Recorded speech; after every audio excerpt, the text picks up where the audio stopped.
Hey, what is up, everyone? Welcome back to our YouTube channel. So, for today's video, I'm going to teach you how to change location on Airbnb. So, first, you may want to head over to airbnb.com and, of course, make sure that you're logged into your account.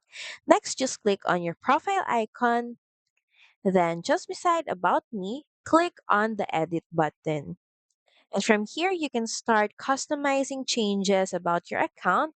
Specifically, click on Where I Live. And from here, you can start entering your new location.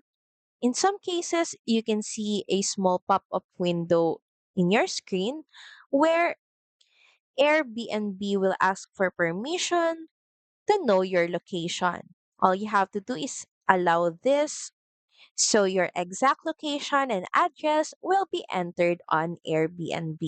Or you can also start by typing in your city. Just click the exact city or address on the search results, then click on Save. So that's pretty much it. Thank you very much for watching this video. I hope that you find this video helpful. And if you do, please don't forget to like, share, and subscribe to the channel. And I will see you again on the next one. Bye!